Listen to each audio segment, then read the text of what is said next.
It seems like technology can make everything better. Well, it turns out there is a serious problem with the loss of water in the world. How can we turn that around? Well, it turns out there's a company focused on that, and they have found a solution that will inspire you as much as it inspired them. It is an incredible fix. It is what we're talking about on this episode of Dev Radio.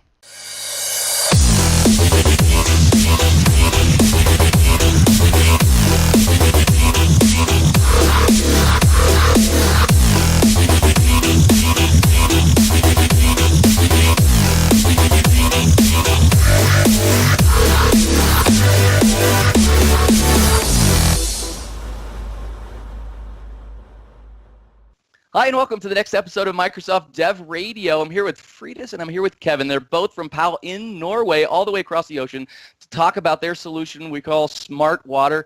Kevin, thanks for being on the show today. Thank you. Now, you're the CTO of Powel. Tell us a little bit about who Kevin is. Okay, well, I'm actually an American. I'm from Seattle. Grew up there and worked actually at Microsoft in Redmond for over 20 years. The last group was in the developer division, working on things like .NET and WPF actually. We bought a company in Oslo that I came over to work on, and then decided to stay. And so I joined Powel back in October, and I've been here for almost 8 or 9 months. Very nice. What do you think of Norway? I love Norway. It's great natural surroundings, and it's a nice place to live. Yeah. It's what a beautiful country. Now, Fridis, you have been in Norway for a long time. Yes, I'm Norwegian. I grew up in a small village, I would say, in the mountains called Røros. I'm a water engineer. Have background from research and consulting. I joined Powel about 2 years ago, and I'm working with software development for the water and wastewater sector, basically, water services. Very nice. All right, so Fridis, you're a water engineer. That fits pretty nicely with Powel. Tell us just for a second about what a water engineer would do for, what's a water engineer? Yeah, actually, it's the education is civil engineering. So I'm dealing with everything from water, from the water source, giving a good quality of the water, getting the water in pipes to the people, and then taking care of the water after you have used it. Okay. It includes the sewer system and also the receiving waters. That's basically the whole services that we are taking care of, and then I've been doing different things in that area. Water treatment processes, rehabilitation plans for pipes, benchmarking systems, flood protection and all kinds of things. Everything you could dream up with water. Yeah, well, actually, it's everything that are linked to the public services of water. I see. Okay, so Kevin, you've got a water engineer and all kinds of things going on there with Powel.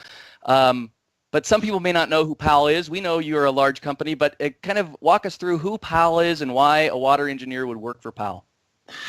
Yeah, so it's a large company in the sort of industry that Powel operates. Powell's about 20 years old, and it's been providing software solutions and applications to the energy and utility industries for that entire time, and just growing the portfolio. It has a very broad, unique portfolio of solutions for water and infrastructure and energy.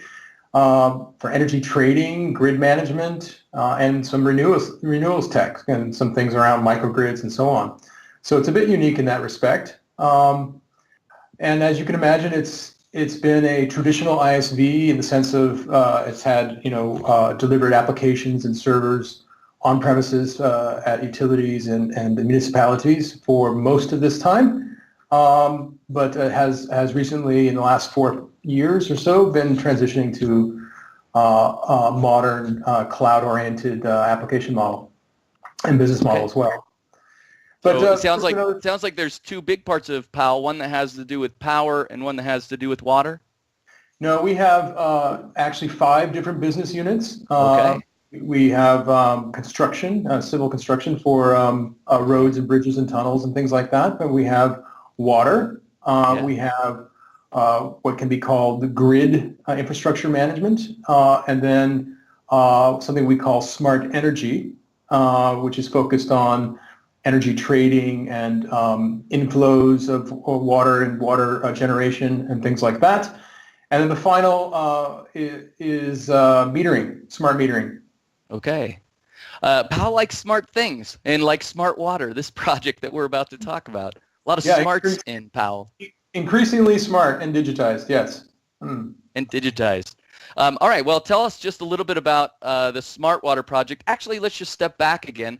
I know that the Smart Water Project is going to solve a problem. Start introducing us just a little bit to what the problem is with water distribution. Yes, I would love to. The problem that we are going to solve here is water leakage problems. Actually, in Norway, we have lots of water. Today and this week, it's more or less constantly raining. So we have really a lot of water, but still, in the water distribution system, we lose approximately, in average, 30% of the water. Wow. Yeah, so that is in Norway. Some companies have bigger losses, some are more clever. And there are several... Now, where does the water, how do you lose water? Mainly in the pipes. All the pipes are underground. You can't really see what's going on there. A lot of the infrastructure is really old.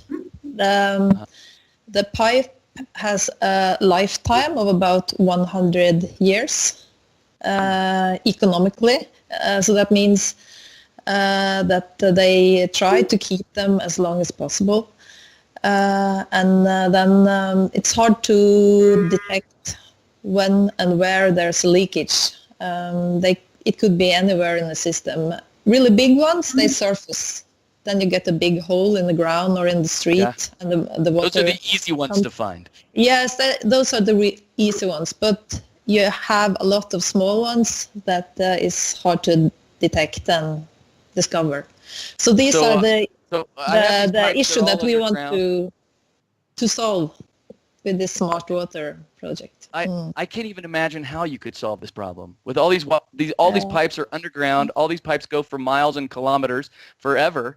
How do you detect a leak that's not so big it makes a change in the earth? They have systems to already a lot of data and systems that can take care of some of the problems, but what we were thinking was to help the utilities to understand and analyze their data by using machine learning. So put them together so that they understand when and where possible leakage is happening. So we have, from what we have done so far, only done a small percentage of the whole idea, but we started then to try to discover when the leakage occurs. Let's talk about how we sense it. And I'm trying to wrap my brain around it just a little bit so I can understand how you would detect something that seems so difficult. I guess at the beginning, I put in a certain amount of water, and at the end, I realize there's not quite as much in there. So I know there's somewhere in this gigantic, pipe, there's a loss. And then what's the strategy to start to identify which part of the pipe is leaking? Do I need to have a series of sensors every certain distance, and then I start figuring out it's in between that? And what am I measuring? Water flow? It's water flow. That's correct. Actually, the pipe network is divided into zones. They don't have a lot of meters, but they have 1 meter or several meters per zone, measuring every water going in and out of the zone. So they have the sum. They know how much they have in the zone. and they normally have what we call a SCADA system to monitor this. So what we have basically done is actually quite simple. We just took that data, a lot of the data, historic data with up to 10 seconds for 3 to 5 years. We put them all into a machine learning model and train the model to understand the expected pattern during a normal day, normal week, time of month. So this model then predict what's also normal. factoring in things like weather, so that you kind of get a profile for how water should be flowing through the system at what volumes, given the season, the weather, the day of the week, the time of the day. These are features that factor into the model. So time of day and calendar, those are things I can kind of predict and maybe see a pattern, but weather, then you throw that in as a variable that once you know the weather, you might know its impact, but you can't predict what the weather would be on that calendar day, whatever it's going to be. What are the things that impact and the flow of water? Why would weather even make a difference, Kevin? Well, people use more water when it's hot, for example. Simple example. So weather patterns, usage patterns do vary according to the weather. And so you don't necessarily need to predict what the weather is going to be tomorrow. It's more about what the weather is doing right now, so we can get real-time understanding of what the consumption should be or what the flow should be at any point in time. Okay, so now I have the gist of that. I know what water's coming in. I have a prediction of how much usage should be inside that zone, and now I see what am I measuring now? How much is coming out on the other side, and seeing whether or not the usage matches on what's actually coming out, and then maybe there's a loss of too much water being used, and that's an indicator of a problem? Yeah, actually we're measuring all the consumption in one zone, one area. Okay. So we make the prediction as a guideline, you might say, and then on top of that, we add online data. So measuring every minute or second or whatever measurement that you might have, and then we compare this with the prediction. And when the measured data exceeds the expected level for a certain period of time or for a certain amount of water, then we expect this to be a leakage, and the system will then give a warning to the operator. Yeah. And it's important to note that it's indicating an alert. It doesn't mean there's necessarily a leakage. So Powell has the other aspects of the water system, like the infrastructure, the service reports, citizen reports, things of that sort. Maybe there's been a fire and they're using the hydrant or something. So we get this 360-degree view on what's happening with the water system to know whether a specific alert or indicating an anomaly is actually something that we need to dispatch a field crew to investigate. And we can do this kind of real time. And as we get more sensors, more and more localized, so that we can get on top of the leaks quickly. And the reason you want more sensors inside is so that you can start narrowing down where the problem is. How do you, like today, I don't know how big a zone really is, but what's the size of a zone, Kevin? I think I'll leave that to Frida, so she's the expert on that. Oh, yeah. Could be any size, actually. From our test cases, we have had zones from about 2,000 inhabitants up to about 20. So this all depends on the utility or the water company. Some companies have been should I say, more clever, dividing their system into smaller units, and it's more easier to analyze it and to understand the situation. Others have bigger ones, and then even they need this system even more, I would guess. Now, Frodis, tell me just a little bit about the scanner or the device itself. So we have a sensor. It is it's able to measure water flow, but then I'm able to communicate. How do I talk to it? What's the communication mechanism with these devices? Yeah, actually the data that we used to train the model and also the online sensors, they are state-of-the-art sensors that have been in the system for, could have been 20 years or so. So they are nothing high-tech at all, actually, but we are planning to add more sensors because now there's a variety of small sensors that are getting cheaper, and that it's also a lot easier to send the communication to in the cloud and to use it in our system. So we are now planning to add more sensors into the system, and then it's pressure sensors first of all that we are interested in. Well, and that's a good point. This is not a new industry, right? Water's been around for a long time, and these sorts of sensors, we didn't just dream them up. People have been thinking about measuring this sort of metering this sort of water for a long time. And so when you dream up a solution that's going to be clever and bring extra value, you can't say, let's take all the existing sensors and rip them out and let's put in brand new ones that are going to do exactly what we want. Somehow you've got to make it work with what's already there. Sounds like that's exactly what you've done.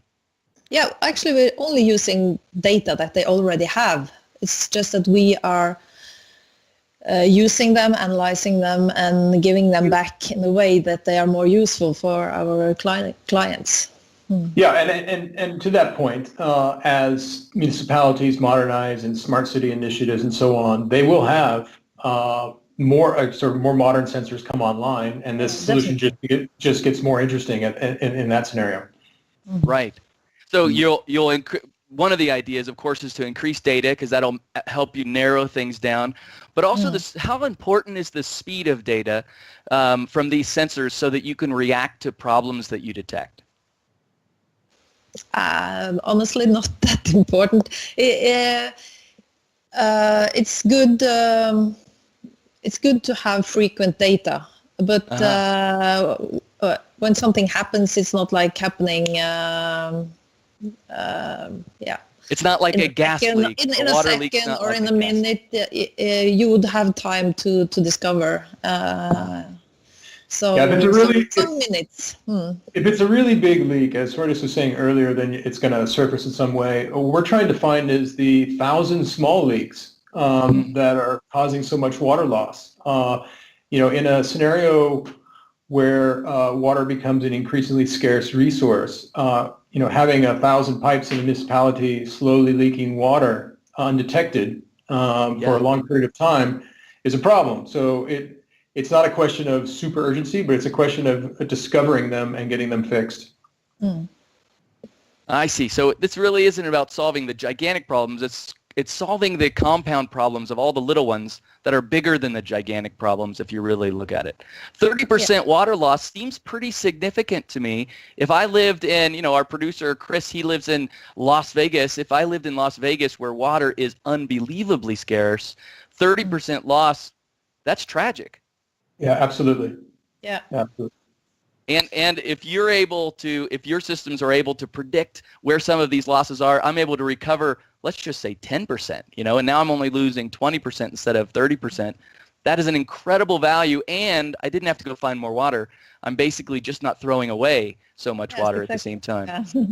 That's right. So the opportunity is in older cities mostly, or what do you see the opportunity here for systems like this that monitor water distribution flow?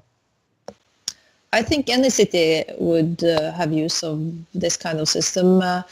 It's not just only the water alert or the machine learning bit that we did of it, but it's, as Kevin said, the holistic view of how we utilize this data and help the operators or the managers of the company to understand and act when something is happening, and quickly. That is important. And also just planning better. As Curtis was saying, these pipes are buried underground. It's very disruptive to replace them. You have to dig up things and so on. So Right. understanding what's happening with the infrastructure and knowing which pipes are likely to fail in the very near future in a kind of a predictive maintenance scenario is also something that we're looking into. Yes. Yeah. Boy, ML and predictive maintenance go hand in hand, don't they? To be able to see what's there and what isn't there. Fridis, how long does it take for you to be able to establish a baseline? If you come into, my city and everything, are you relying on historical data, or can you establish a baseline? The baseline, I would say, if we get hold of the data, we can do it in a day or so. For one, but it also depends on how complex and how big the city is. If it's divided into, let's say, 100 zones, then we would have to spend more days. But we are currently working on testing this system on several municipalities in Norway. So one of the things we want to gain more knowledge about is how much training we need for each model. Probably we don't have to do training for all the zones in one city. If there are only residential areas, for instance, then we can use like a residential model for them, and then we can use like a downtown area would have a different pattern, or an industrial area would have a different pattern. Then it would be quick, but we need to gain more knowledge about it. There's a big caveat there, and Freudis touched on it a little bit, which is I think we all know that data, the quality of the data matters a lot. So if the municipality has poor quality data, then we're going to spend a lot more time massaging that data into something useful. And they say that the average is 80% of the time of a project is spent on that data cleanup, and I think the experience at Powell is that's pretty accurate. Yeah. Well, and that's just the real world, isn't it? That people think they are getting great data only to not be getting great data. And so now you have to do all these gymnastics. But that's part of the value add. That's people like Powell or companies like Powell come in, and they're able to do these things that almost feel like magic whenever you come up behind them. All right, so I'm at my city. Thank goodness Powell has finally come in. I have a couple of sensors. You guys have added a bunch of sensors. You've established a baseline. You're using all these models that you've proven in other cities and other places throughout time, and now I'm starting to see these changes. I've saved some water loss. I've been able to identify some places that should not be using as much water as they are, and you're becoming more and more effective because I'm giving you more information about my city. I'm saying things like, here's what the fire department is using, and here is, and just fill in the blanks, all the other information that gives you this bigger vision so that you can add all these other variables to say, hey, there's all this loss. That's okay. That's because they turned on all the, the fire extinguisher, not fire extinguisher. What's the word I'm looking for? Fire hydrants, right? Yeah. Okay, so now I've got the gist of it. Now, have you started showing customers? What are customers saying? What's the reaction that you're seeing when they see this type of system? Yeah, we get actually a lot of positive feedback and a lot of interest, not only in Norway, but also abroad. So we have to figure out how to handle this so that we can scale up quickly. We are really eager to get going on this project and to spread it out, actually. Yeah, well, I just want to add to that.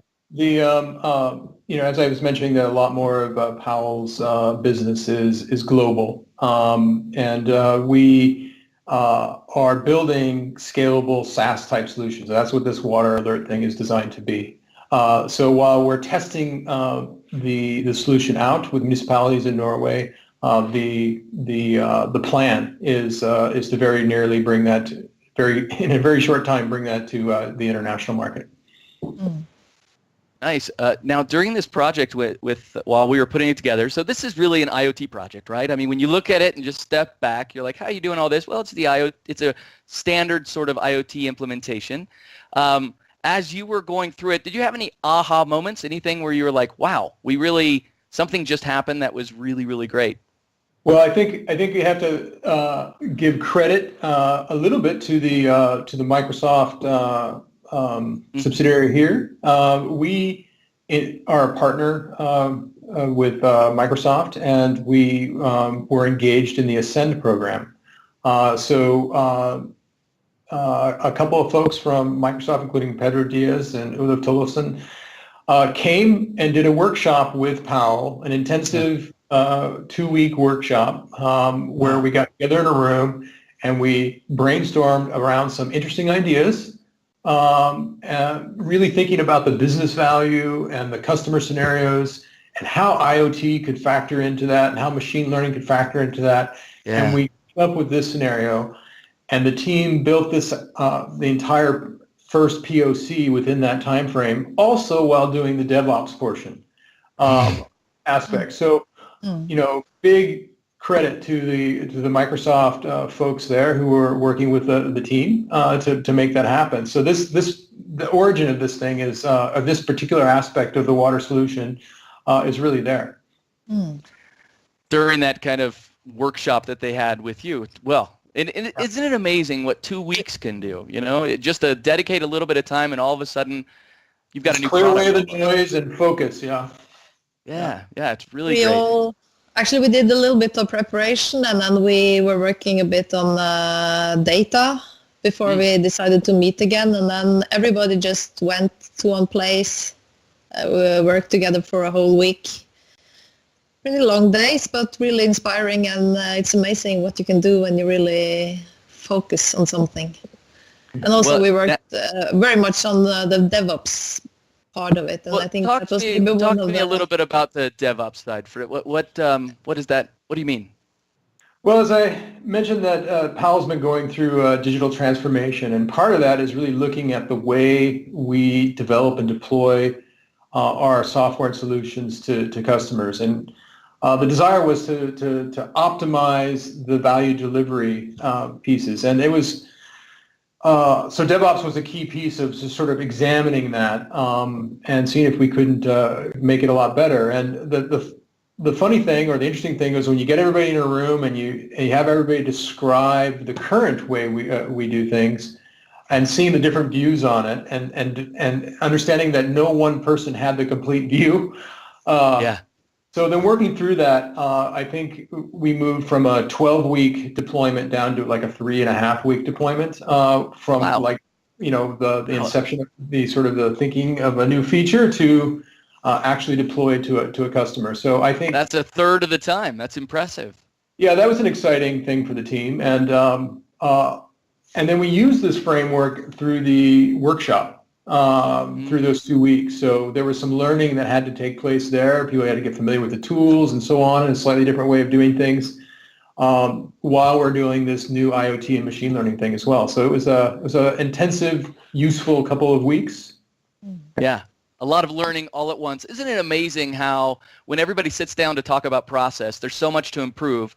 You could almost turn around the next day, let's sit down and talk about process, and there's more to improve. It seems like there's always something. It's kind of like, to me, it's kind of like cleaning a boat. Every time you get down, you're like, there's a barnacle, and you clean it off. The next morning, you're like, well, let's see there's another barnacle. It just kind of, things just grow on process, and it just slowly gets bigger, and you always need to kind of tend it like a gardener sometimes. Exactly, yeah, that's true. Yeah. So now it's a brand new Powell. Yeah.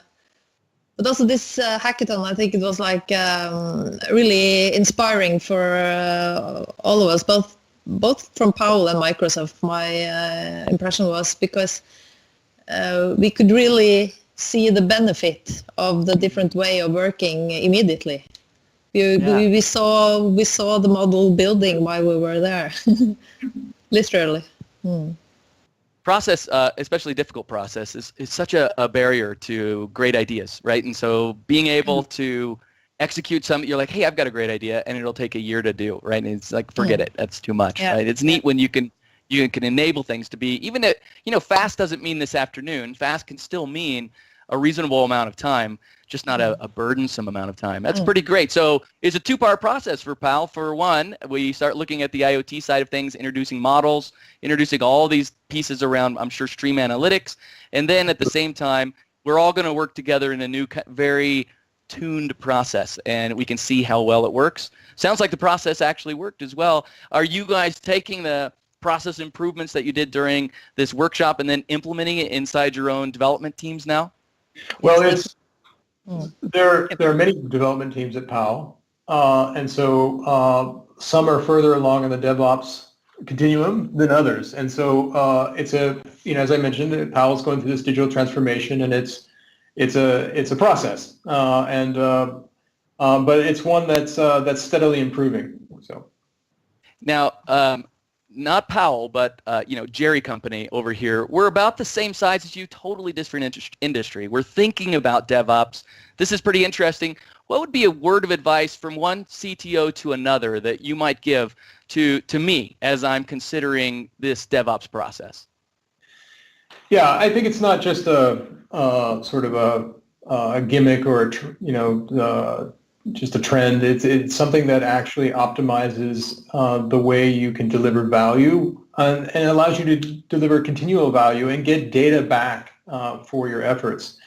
So I think it's a worthwhile investment. And at least my approach is to start with the first team and then socialize the improvements across the company that way. So Water was, some other teams were using DevOps-y things, but Water was the first through the entire sort of evaluation process. Okay, got it. So start small, prove it, and then make it contagious because it's so effective. Exactly. Okay. That makes sense to me. Now, Freydis, tell me just a little bit about what's next. So we're looking at this project, and you've done some neat things. What's an aspect of this smart water solution that you hope to really dive into next? Yes, as I said, we basically produce this baseline, as you say, with the existing data from the existing systems. But we are really eager to test new sensors and sensors that are easy to just include in the system with communication. And the first that we're going to test is pressure sensors. And our plan is to use them to help localize the leakage, not only saying, hey, here it's too much water, but now we also want to help the utility to go more accurate. We have also other systems as we use that we use as support to localize, but we also think that we could be even more accurate with more sensors, and we are eager to test how many sensors we need. Maybe 2, 3, 10, depends on the size. So right. Yeah, because more sensors you have, the more accurate you are, but then there's some threshold where you have too many sensors. You don't need that for that level of accuracy. Yes, and actually we have another interesting thing is we are looking into other topics as well in the water sector, both for water and wastewater systems. So we have also plans to do similar things on the wastewater side. Okay. And this summer we have summer interns, students in Powell, 26 students, and they are spread throughout the 5 different departments, and they have the opportunity to look into innovation projects in the water sector or in the other sectors that we're working with. So we are quite eager to see what they will dive into. Nice. Yeah. Now, Kevin, you kind of sit back and look at all 5 sections, not just water, of Powell. And here we are inside just water for now, talking about IoT stream analytics, Power BI, all of these things, making a pretty fast solution. What do you see next? Like, is there another area that you're like, I think they're a pretty good candidate for a similar type of solution, and take the learnings from one over to another? Actually, it's a really good question. We have at Powell a common data science team with a set of smart data scientists and a chief data scientist and things like that. And and we're building a common data platform which can serve the different product units. And we also have, an endless list of opportunities and scenarios, cases, if you will, that we're putting in a prioritization framework. So every business unit has a pretty long list of prioritized use cases and machine learning scenarios that we are working through. So the water case is one of them, and we also have some wind power things without going into too much detail. We have quite a number of things. So it's this IoT type machine learning type solution is something that Powell is going to be doing or is doing a lot of across the different business units. It's funny, these types of very straightforward solutions, they're almost like poison ivy. I don't know if you have poison ivy in Norway or not. We don't have it in Colorado, but I grew up in Missouri where it's everywhere. It's so contagious, and these sorts of things are so contagious. One team gets it, and everybody else suddenly starts scratching about it. They're just like, wow, there's something really cool there. And it's neat to me, it's neat how once data is available, people start thinking in brand new ways, right? Before the data is available, the only way they're thinking is how do we make the data available? Once the data is available, once they can do these sorts of things without making them gigantic science projects in order to figure out, all of a sudden these new ideas come up, these new business models and business products and things that really were so distant that they weren't even worth dreaming about, suddenly they're on the table, and you can start talking about things in terms of, a year or two rather than, a decade or two to be able to get it in place. Sounds like Powell has really made a strategic investment, not just in this workshop, but it sounds like with you and, all the data science work you're doing, Powell's really, there's a lot of high-tech stuff going on behind the scenes making it possible for your company. Yes, absolutely. It's an exciting time to be in this particular industry. I wouldn't have predicted 10 years ago that I would be working with utilities and energy, but the kind of transformation that's happening now is it's world-changing stuff, and it's important. So it's exciting to be part of it. Yep, I agree. It is important. It is important. Friedrich, thank you for talking about this process and what you have discovered around your solution around water and smart water. Thanks for being on the show today. Yeah, you're welcome. Thank you. Kevin, it's been great talking to you too. Thanks for being on the show and talking to us about Powell. It's great. Thank you so much. You bet. We'll see you both again.